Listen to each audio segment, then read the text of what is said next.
নমস্কার বন্ধুরা, জ্ঞান বাজারে আপনাদের সকলকে আন্তরিকভাবে স্বাগত জানাই। রাস উৎসব ভারতীয় উপমহাদেশের, বিশেষ করে বাংলাদেশ ও ভারতের বৈষ্ণব সম্প্রদায়ের একটি অত্যন্ত গুরুত্বপূর্ণ ধর্মীয় উৎসব।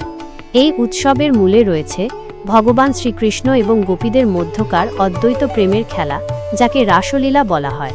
রাসলীলার বিভিন্ন দিক ও তাৎপর্য। শ্রীকৃষ্ণের বাঁশি একটি অত্যন্ত গুরুত্বপূর্ণ প্রতীক। এই বাঁশির সুরে মুগ্ধ হয়ে গোপীরা তার কাছে আসত। বাঁশি শ্রীকৃষ্ণের আধ্যাত্মিক শক্তির প্রতীক। বৃন্দাবন হল শ্রীকৃষ্ণের বাল্যকালের ক্ষেত্র। এই পবিত্র ভূমিতে শ্রীকৃষ্ণ গোপীদের সঙ্গে রাসলীলা করেছিলেন। বৃন্দাবনকে রাধাকৃষ্ণের প্রেমের অমর স্মৃতি বিজড়িত স্থান হিসাবে বিবেচনা করা হয়। রাসমণ্ডল। রাসলীলা সাধারণত একটি বৃত্তাকার মণ্ডলে করা হয়। এই মণ্ডলকে রাসমণ্ডল বলা হয়। রাসমণ্ডল মহাবিশ্বের প্রতীক।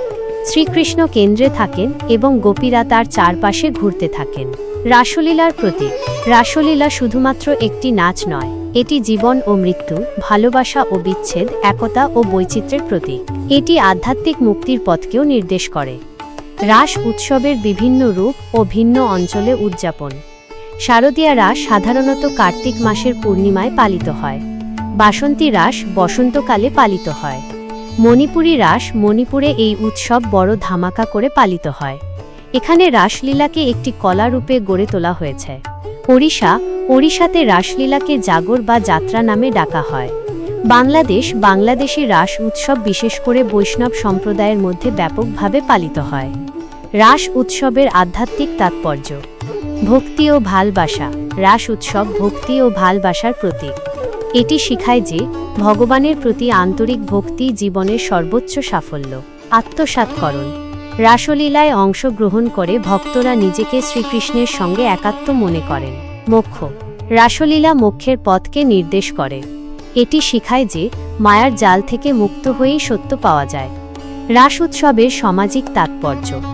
সামাজিক সম্প্রীতি। রাস উৎসব সমাজের বিভিন্ন শ্রেণী ও বর্ণের মানুষকে একত্রিত করে। সামাজিক সাম্প্রতিক ঐতিহ্য। রাস উৎসব বাংলাদেশ ও ভারতের সমৃদ্ধ সাম্প্রতিক ঐতিহ্যের একটি অংশ।